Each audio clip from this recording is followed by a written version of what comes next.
Well, good evening. Oh, come on.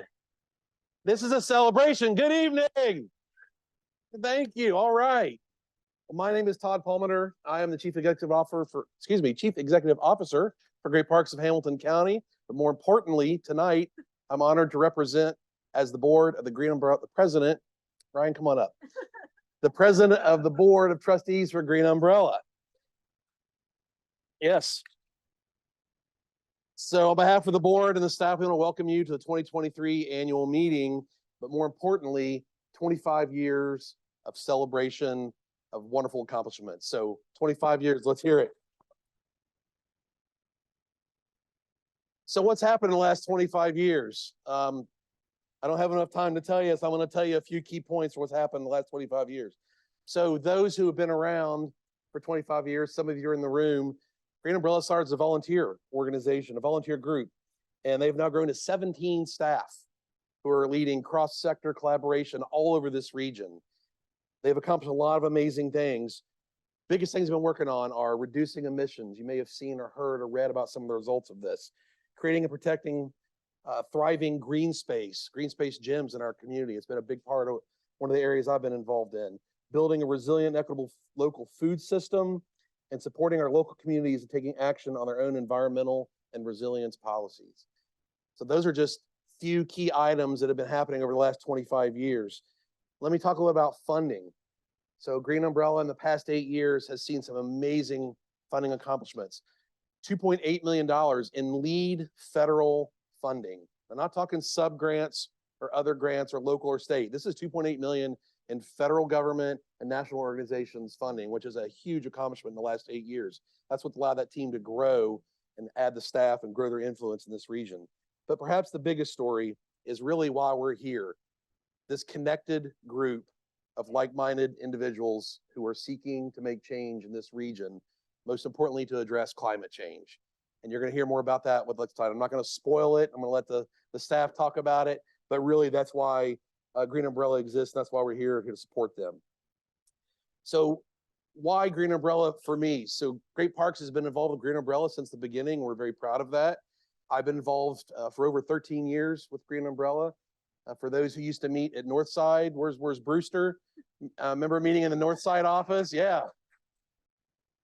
And we would come in and Brewster and Kat would be trying to work. We'd be hosting a meeting right next to them at the crowded tables in the middle of the room, but getting work done, talking about green space preservation, talking about electric and energy. And then those early days for me and 13 years ago were so formative in my career. And it's inspired me to stay involved, to go into serving on committees, to being on a board, to now being board president. And I'm very proud to have served in that. And many of my staff who are here tonight also have served on Green Umbrella and still serve today. So thank you very much to Green Umbrella for supporting us over all those years. Brewster, thank you. The board is a huge part. Very proud of our board. Let's have our board members like wave their hand. Kind of everybody look around the room. Yes.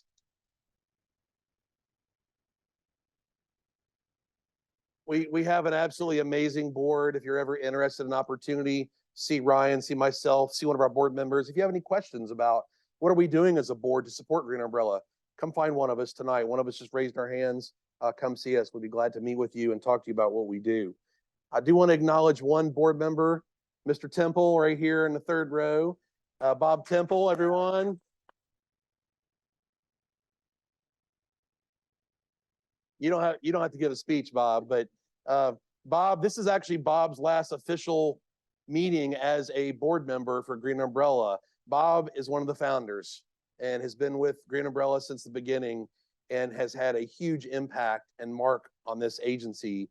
And he's rolling off the board. He's going to do some traveling. Everybody knows Bob does his traveling, which is amazing. If you've ever taken a virtual call with Bob when he's in Mexico, it's pretty cool. But Bob is going to stay involved. He's going to be on committees. He's going to volunteer. He's helping with history and the historian role of Green Umbrella, so we can capture how did this all get started 25 years ago, and what are we going to see over the next 25 years. So Bob, thank you very much for your role.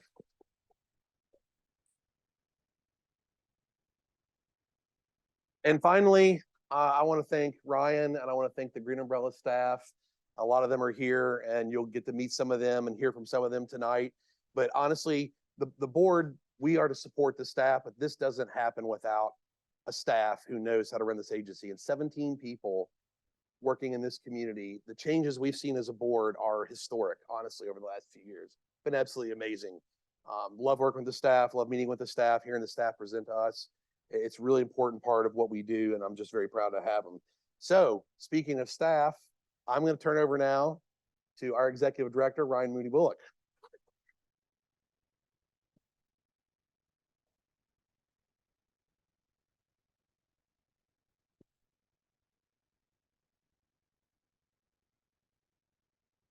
Next switch. All right, thank you so much, Todd. And thanks to Great Parks for being our lead sponsor tonight, as well as to Energility, Spark Philanthropy, and Three Corners Capital for supporting tonight. All three of those are organizations we work closely with, excuse me, all four. And so it feels very fitting that they're here on this kind of milestone night. As I reflect back on the last 25 years of Green Umbrella, which I, of course, was not involved in all of those, I am continually impressed by this organization's ability to adapt to the needs of the community. And we're on the edge of one of those moments of adaptation right now, which we're excited to share with you tonight. We are standing at the end of 2023, and there is no time to waste. We are just 6 years away from a major milestone on the path to slashing greenhouse gas emissions. Our region is growing in population, which is great, but we have a lot of work to do to decrease emissions and prepare for the impacts of climate change. Today, approximately 325,000 residents live in a community with a dedicated roadmap for climate action. Most of those are in the city of Cincinnati, but we just found out that the city of Oxford launched a climate plan just in the last week, so we're adding them to our count. It is amazing, but it is also about 2 million people short of where we want to be and where we should be. Green Umbrella is expanding its reach to ensure that all 2.2 million people in our 10-county region live in a community that is ready to take decisive action in the face of climate change. Because the time for action is now. Tonight, we are excited to share with all of you our next stage of evolution. What we believe our region needs us to be right now. Green Umbrella is clarifying its focus to better address the most pressing issue of our time. We started off identifying as the Regional Green Space Initiative. We actually couldn't find that logo, so you get our placeholder here. Then we shifted to the Regional Sustainability Alliance in 2011. But tonight, we are revealing Green Umbrella's new identity as the Regional Climate Collaborative for Greater Cincinnati.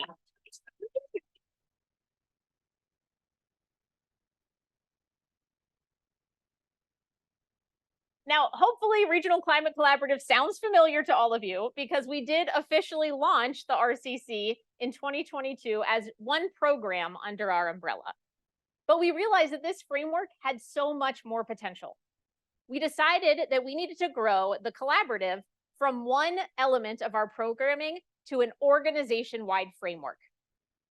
This clarified purpose and structure will prepare us to support Greater Cincinnati through a massive transition, a dramatic drawdown of our missions, and investment in equity-focused resilience to the impacts of climate change. And it will give us the opportunity and capacity to better support our members in achieving your goals as we work together to build the resilient, equitable, and thriving region we want our children and grandchildren to live in. This transition does, of course, mean some important changes for our organization. As you heard already, we are growing our staff. We've hired 8 new people in the last 6 months, 6 of whom are in positions that are new to the organization. They are part of what will help us increase our capacity to support our members and add programming across that full 10-county region. We're also expanding our member benefits. We know that Green Umbrella is only as impactful as you, our members. You are the ones implementing programs, enacting policies that will help our region become more resilient and equitable. We've got a new website to go with all of this. with a dedicated member portal where you can find the resources, support, and connections that will help you achieve your goals and create more sustainable success stories. But don't worry, there's a lot that's staying the same too.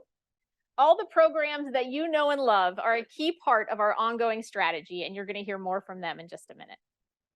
But first, to learn more about the role of a climate collaborative and how you can get involved, I'm going to hand you off to Savannah Sullivan, our Senior Director of Programs and Climate Strategy.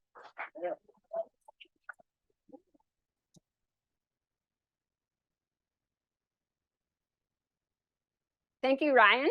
Hey, everyone. It's so good to see you, and I'm really excited to be here tonight in my new role. We all recognize that the climate changes and our region is becoming more vulnerable to high heat alerts, flooding, landslides, and low air quality. But what many people don't recognize is that climate change is also a threat multiplier, meaning it tends to multiply existing threats to public health, the economy, and puts our most vulnerable populations at even greater risk. Climate collaboratives do the opposite. They are opportunity multipliers. They offer communities the ability to share knowledge, resources, and best practices. They enable collaboration on projects that impact the entire region, and they improve our ability to act as a region to secure funding. This type of region-wide effort helps reduce costs and improve outcomes so that our region is better positioned to weather the impacts of climate change and to build a more resilient, equitable, and thriving community. As a climate collaborative, we will be moving to a more impact-oriented membership model that Charlie will share more about in just a moment. And with this change, Green Umbrella joins more than 30 other collaboratives across the country, all of them working together on cross-jurisdictional climate action. This new framework also allows us to build on the work we've already accomplished with our members and partners as a sustainability alliance, while providing more impactful climate action tools, both locally and regionally. So, what does that even mean? What will a climate collaborative actually look like for us here in Greater Cincinnati? It means that we will be on the ground, engaging communities, equipping local leaders, co-designing regional solutions, and mobilizing resources to turn ideas into action and action into impact. So let's take a look at what each of these things can mean. First and foremost, engaging. Much like we've done the last 25 years, we will continue to listen to the needs and unique challenges of our local communities. We'll be launching regional climate collaborative working groups that are new to hear directly from our members about their needs. We'll also be expanding the Climate Safe Neighborhoods program led in partnership with Groundwork Ohio River Valley. Shout out to our Climate Safe folks. Please stand. They're here with us tonight.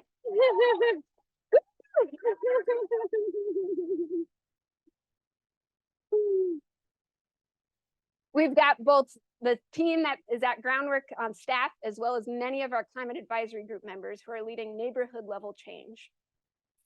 Together, we can ensure that community voices lead the way on climate action and keep us focused on those most at risk from climate change.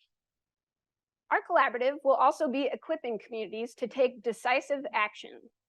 We'll be training public health staff on regional climate health projections, local candidates on climate policy, and regional researchers on how to engage with the public on climate issues through our newly launched Climate Research Incubator, which I want to add was designed in collaboration with our 2023-2024 Science Fellow, Dr. Christy Hopsenberger, who is a professor at Northern Kentucky University. Where are you, Christy?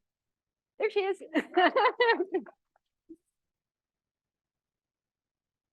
Through these efforts and more, Green Umbrella will continue to deliver the tools, partners, and other resources our communities need to get the work done equitably and impactfully.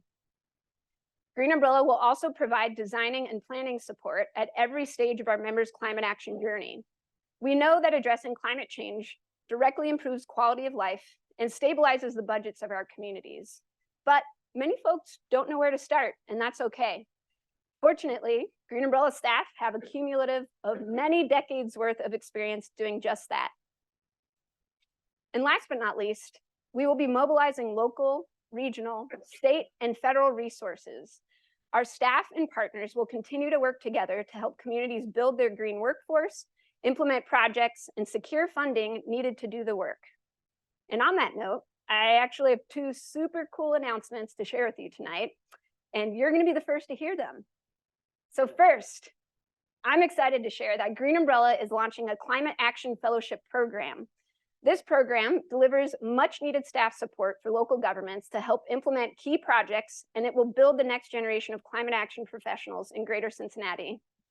Starting today, local government members across our 10-county region can apply to participate in training programs and host a 2024 fellow. My second exciting announcement is that the Greater Cincinnati region has just received $1 million to develop a comprehensive region-wide climate action plan.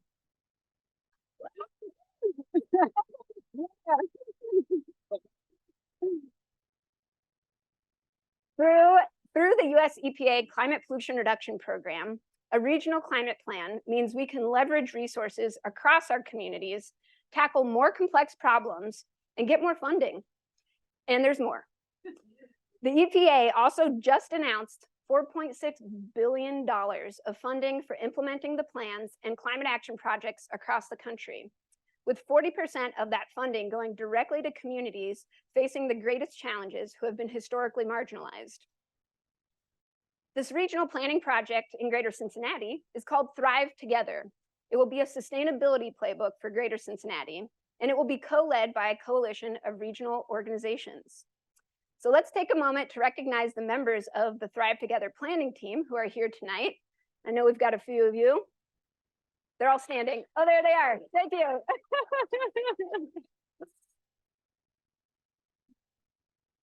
And while we have a planning team, all communities, stakeholders, and community residents in the 15-county Greater Cincinnati Metropolitan Statistical Area are invited to engage, inform, and shape the playbook and come together to make sure our region gets a piece of that $4.6 billion pie.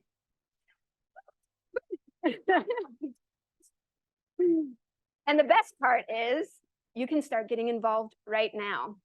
You can take out your phone and scan this QR code.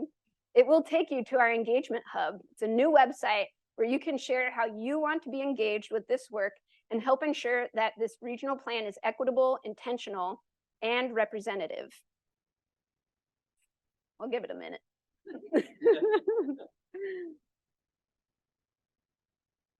To summarize, yes, addressing climate change can feel overwhelming at times and requires hard work. But if we do this right, we can address social inequalities, secure exciting economic opportunities, and create a more resilient, equitable, and thriving Greater Cincinnati. Can you tell that's our new mission? None of us are alone in this work. We're all here tonight, aren't we? This is the beginning of an exciting new chapter for our region. Under this new model, we are reinforcing the fact that all of our work is climate action, from sustainable food to the built environment to community activation. We need it all. And our goal is to see more collaboration, programming, and policy change across our 10-county region in an increasingly diverse, transparent, and accountable set of voices leading the way. And our programs are here to support you in doing just that. So, enough from me, let's hear from them. I'd like to invite Bamadele and our current program leads to share how our programs are charting the course right now. Let's give them a round of applause.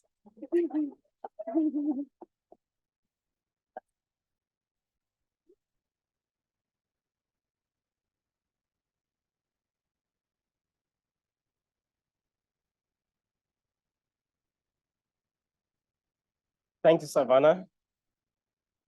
My name is Bamidele Shamika. I'm so excited to be here tonight and join the Green Umbrella as a regional climate collaborative manager. Up next, we'll be sharing some highlights and some of the big ideas with some of our program leads. Each of them we have to answer about 3 big questions. And then the first question is going to be, what are your 2 things that you are most proud of in these past years? I'll start us off. Thanks, Bamadele. Hi, everyone. I'm Maddie Chera. I'm the director of the Greater Cincinnati Regional Food Policy Council. At the beginning of this year, we started implementing our new strategic plan and recommitted to a vision of a resilient regional food system through policy and systems change.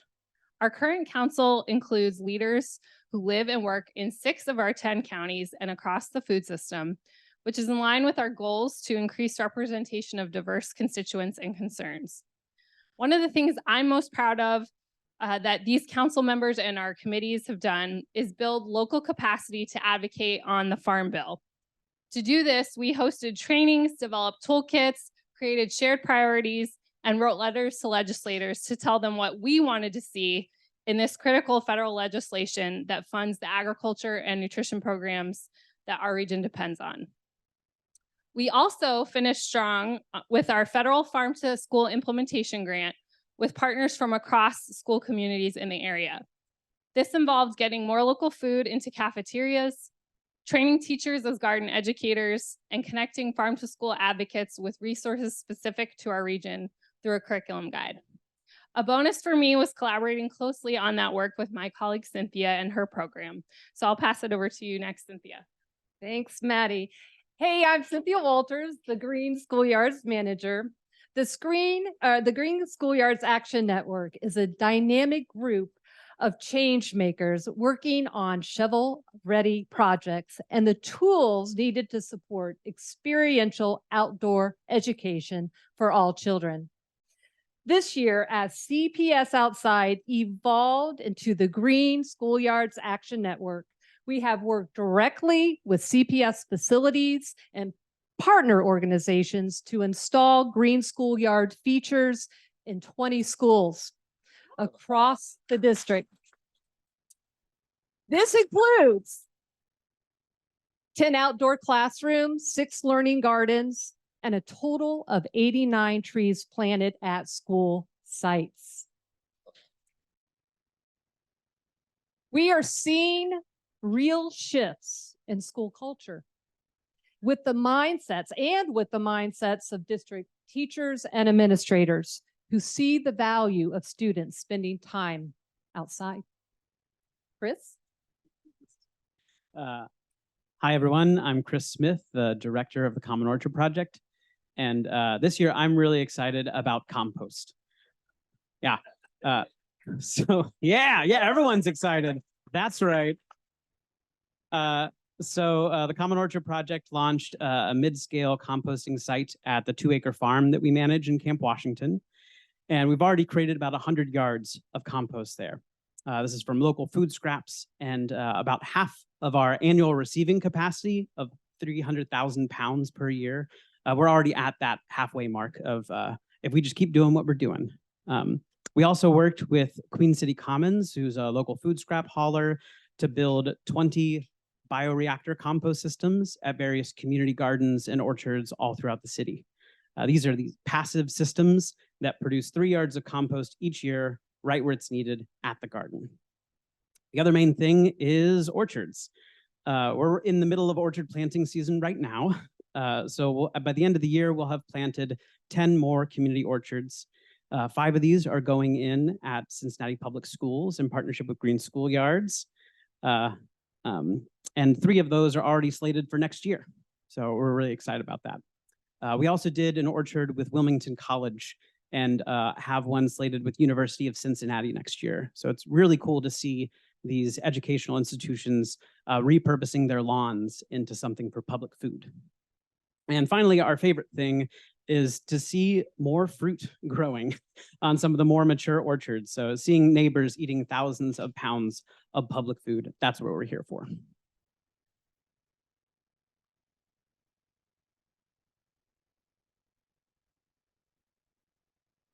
Hi, everyone. My name is Wyatt King. I am the new director of Cincinnati's 2030 district and one of the newer faces at Green Umbrella. The 2030 district is focused on greening the built environment with a particular focus on commercial buildings.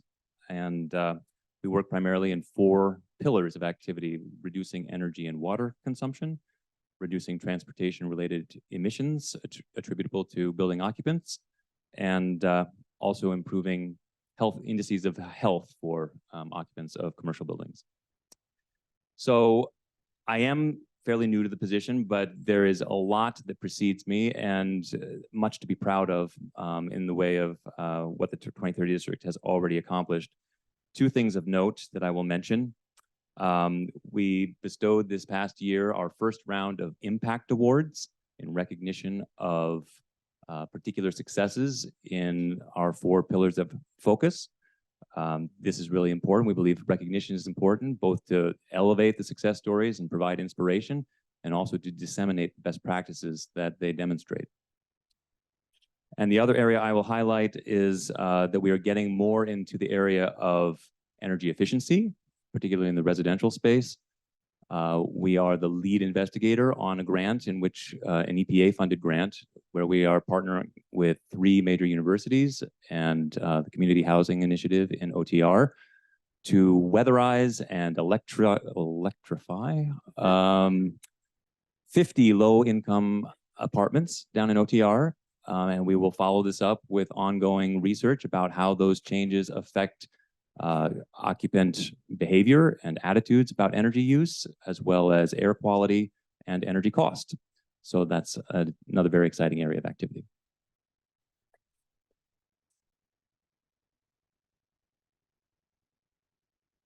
Howdy, everyone. My name is Claire Carlson, and I'm the new Green Space Alliance Manager. The Green Space Alliance is actually an evolution of a long-standing collective impact team within Green Umbrella. And I'm brand new here. Today is my 1-week anniversary, so that's something to be proud of. And I'm the first staff member to solely focus on bringing together conservation stakeholders in the effort to expand green space in our region. So the key focuses of the Alliance are protecting and preserving land, connecting people to land, and ensuring a healthy and biodiverse land for all.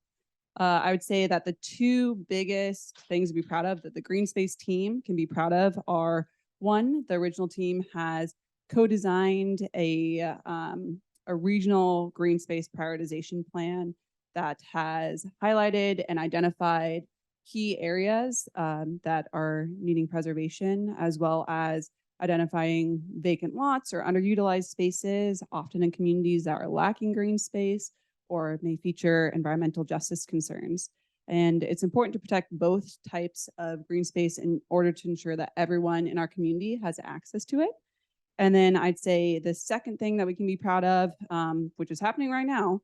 So as of today, 9 entities have endorsed the Regional Green Space Prioritization Plan, and you can see their logos up on the screen. So give them a hand. Oh my gosh, yes, thank you. Thank you. Our second question is, what do you see as a leading edge in your field? Okay, you guys are stuck with me again.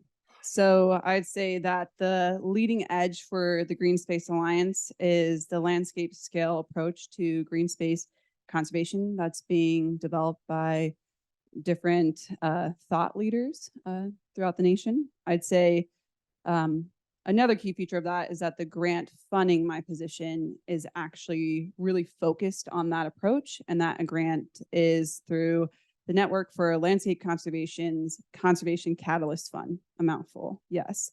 And tomorrow I'm actually beginning my journey with my fellow grant recipients to learn how to build collective capacity at landscape scale approaches to conservation of green space. And I'm really excited to delve into that because, 1, a bunch of funding from both private and federal organizations is coming down to really focus on that way of conserving land. So looking at land as larger, like green space areas rather than just individual parcels. So that will be an awesome opportunity. And then I also think this will be great to really bring together our urban, suburban, and rural communities to unite under the single goal of conserving green space. So I'll hand it over to you.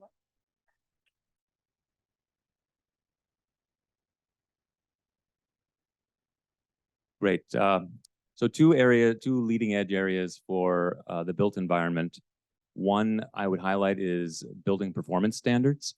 This is a policy mechanism that's being increasingly embraced by local jurisdictions across the country. even some states, which specifies certain improvements in existing buildings, usually on an energy intensity per square foot basis. That's something that we're just beginning to explore here in Ohio, and Green Umbrella and the 2030 district are working with under a grant from UC to help explore it for its potential here in Cincinnati.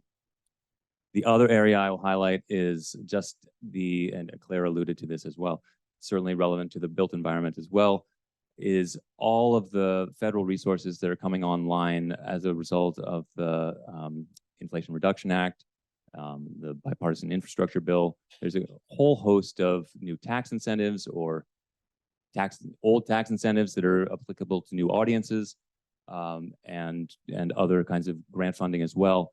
And we'll be working very hard to make sure that our members are aware of all these and how they can tap into them. Yeah, money coming down. Yeah, sure.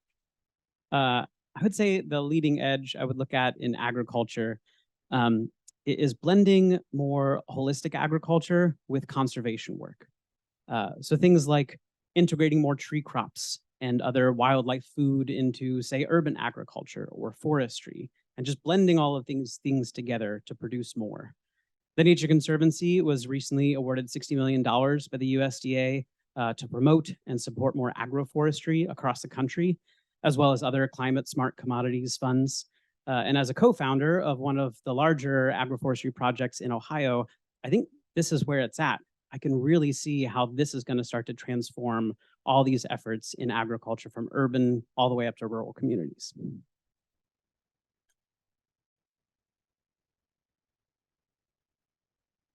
So for green schoolyards, I see a leading edge as being the connection between nutrition and outdoor learning.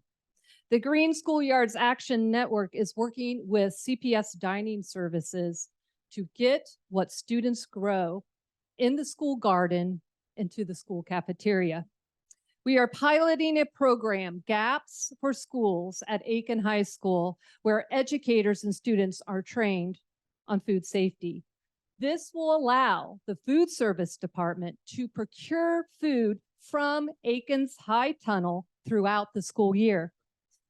I honestly know, with 20 years as a classroom teacher and as a school garden educator, that nutrition security is the most important outcome of garden-based learning.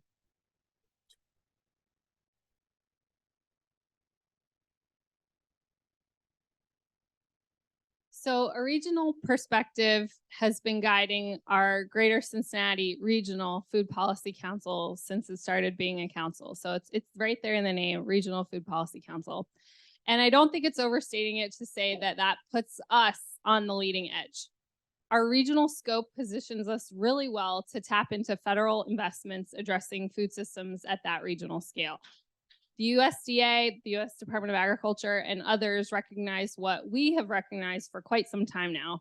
In order to have a resilient regional food system, we need to build markets for regional products, and we need to ensure we have effective infrastructure to support that regional supply chain. So when I say infrastructure, that includes processing, cold storage, distribution, redistribution, food waste diversion, and more. So what we're doing is we're working in coalition with other regions so that we can see policy changes at the state and federal levels as well, because that is important.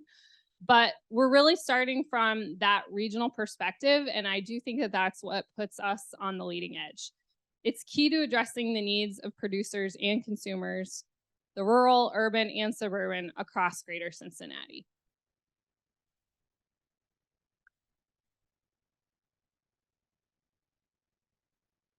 Thank you. And our last question is, what are you excited about for the regional climate collaborative in the next year? All right, I'll kick us off. I'm super excited to continue the work that the Food Policy Council has already started in planning policy for climate resilient food systems at the regional level. So Savannah talked a little bit about this planning process, and it's underway. I'm also really excited that in that process, we're spotlighting local models for implementation from within our network, because we have so many assets, leaders, and examples of innovative work among our council, among Green Umbrella members, all of you, that we can adapt and adopt across the region and beyond. And I believe that the Regional Climate Collaborative model will facilitate all of that. So that's why I'm super pumped. How about you, Cynthia? I don't know if I can top that. I don't know. That's great. Thanks, Maddie. So first and foremost, I am over the moon excited that Cincinnati Public Schools allocated federal relief funding for continuing the expansion of green schoolyards for yet another school year. Green schoolyards. Green schoolyards. I'll say it one more time. Green schoolyards are a climate strategy and help meet the goals of the Green Cincinnati Plan. We are facilitating an ongoing partnership with the city and CPS to make progress towards these goals. We will be hosting a roundtable discussion with the mayor and Superintendent Wright on November 20th. We will be also adding student voices to the table to ensure their ideas are heard. Thanks.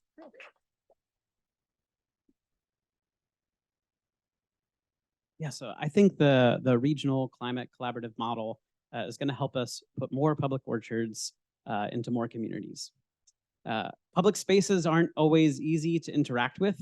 And I think by creating public food forests that look beautiful, are inviting, and grow a lot of food for people right where they live can really help demonstrate just how integral these spaces are to our communities.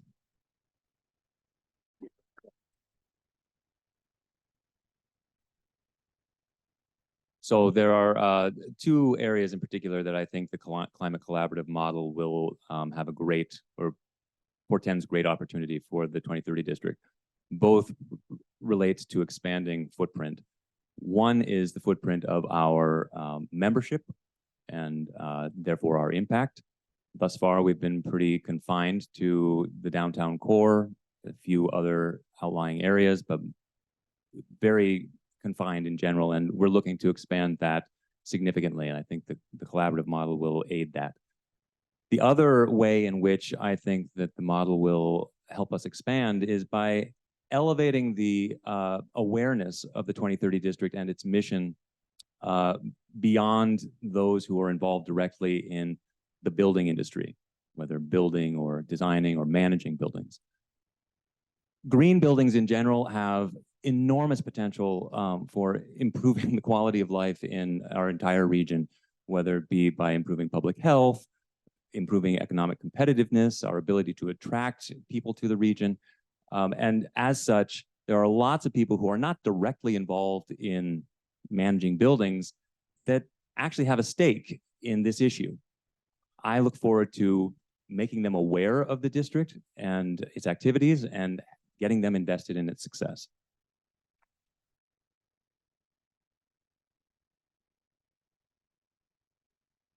I think that the Regional Climate Collaborative will help to provide a foundation for the Green Space Alliance, specifically in helping us to connect with communities that have identified green space and need for preservation, and helping us to determine next steps and the best way to approach that with them. And then additionally, I think one of the biggest benefits that this model will allow us to do, and something that hits close to home, is that it'll help us to make the connection between protected green space and our ultimate goal of carbon sequestration and environmental resilience. Cool.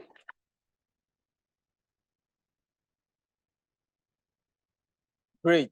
Thank you for sharing some of the highlights and also your big ideas. As a regional climate collaborative manager, I look forward to working directly with members to connect them with our benefits and our programs.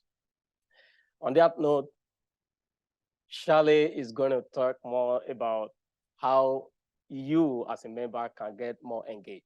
Thank you.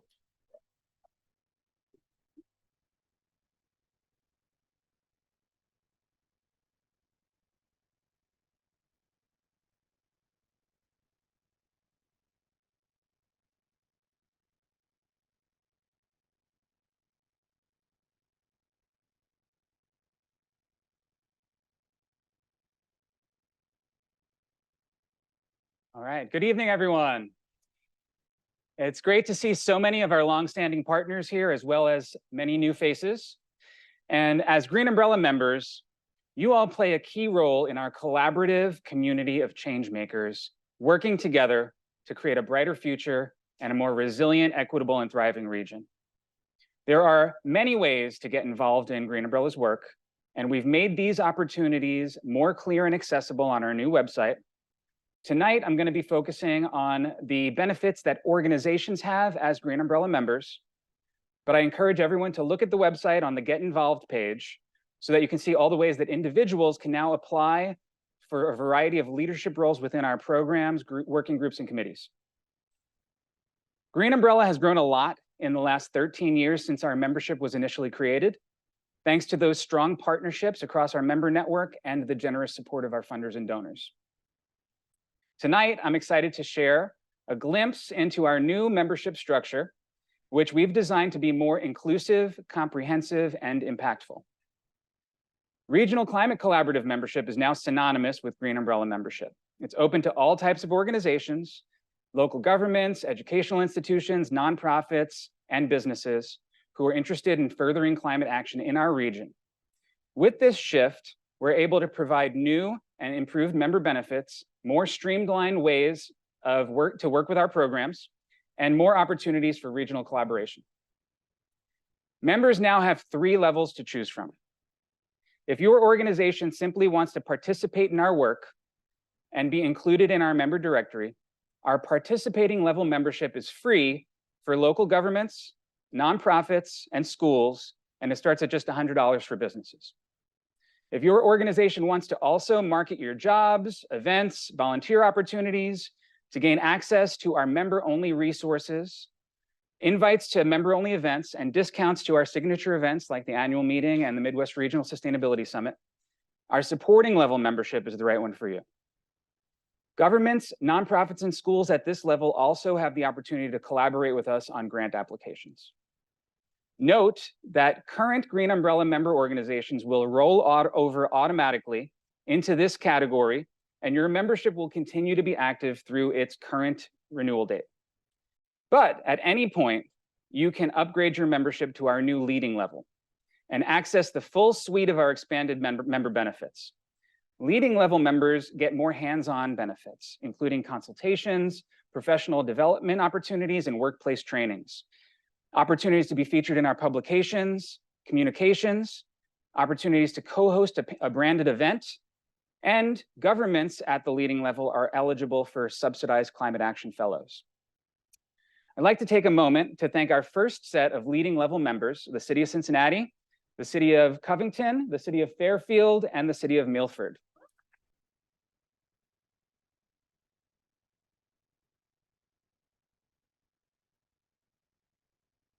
We also have financial assistance available for grassroots, frontline, and equity-based community organizations, social entrepreneurial startups, qualifying governments, and small local farms.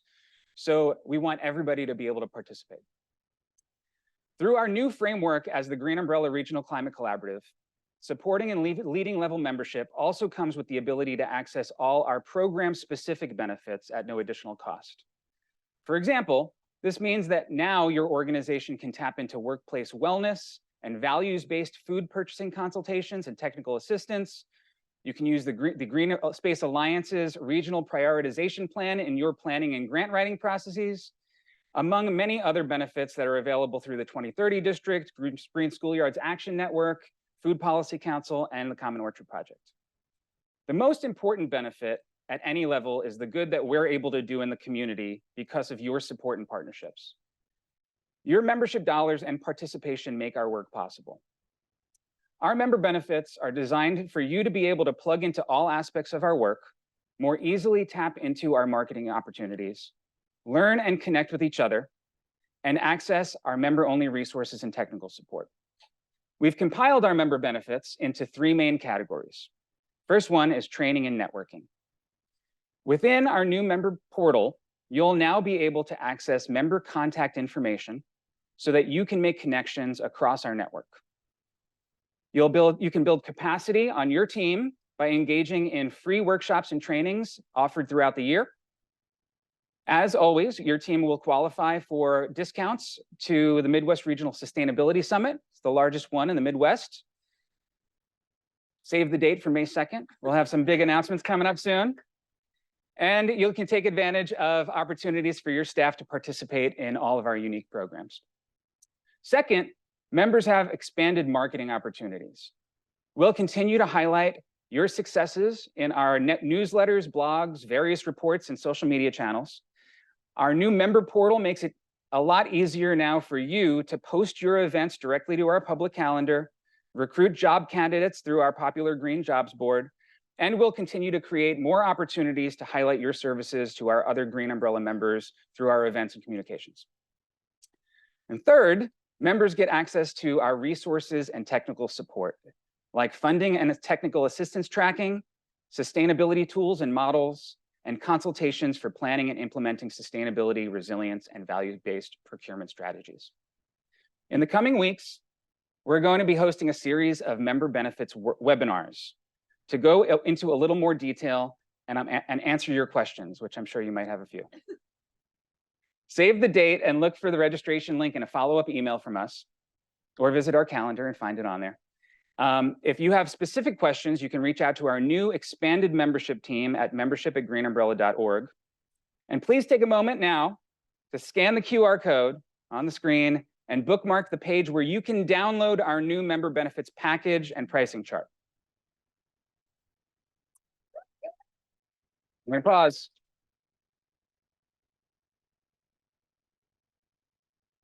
We're also expanding our sponsorship opportunities in 2024. So if your organization wants to take your investment in our work even farther, let's set up a time to talk and build a custom sponsor package designed to meet your unique needs. I look forward to embarking on this exciting new phase together as we take our work to the next level in 2024.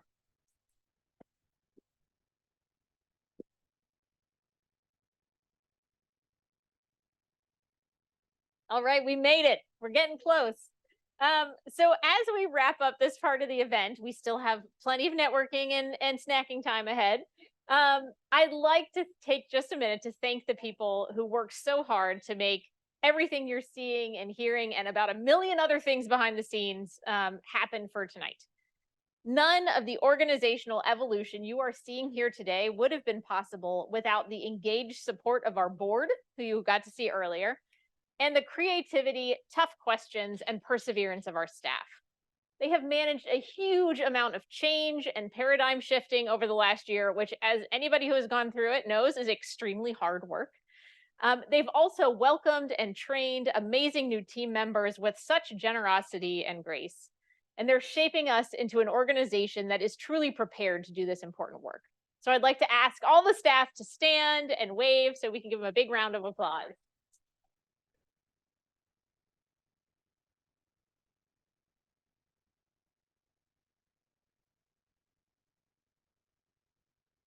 I also want to take a minute to recognize a former board member who's been a huge part of this work, Bill Shire. Bill, where are you? There he is. Thank you.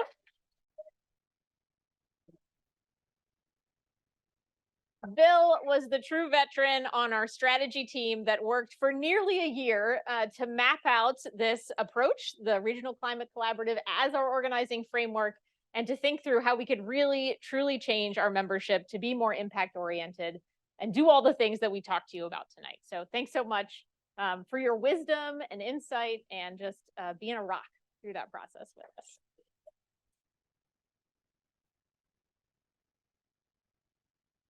You are going to hear lots from us in the coming week and months as we share more about all of the details around this change and the membership benefits that relate to it. So please keep an ear out for those communications and let us know what questions you have. If your organization is already a member, we encourage you to renew at the supporting level when your renewal date comes, or level up to that leading level Charlie was talking about to be able to tap into the full suite of benefits that we have been building just for you. If you're not a member yet, it's not too late. You can join anytime, and we encourage you to do the research and take the steps needed to be able to join by the end of the year or early next year so we can start this journey together. If you're an individual looking to support our work, thank you. We want to hear from you too. I'd love for you to connect with Beth Robeson, who's in the front here. You can talk to her at any time or give her a call or an email, and she'd be happy to tell you more about how to be a donor for Green Umbrella. We look forward to continuing this work with you as we work together to build a thriving, equitable, and resilient region. Good night.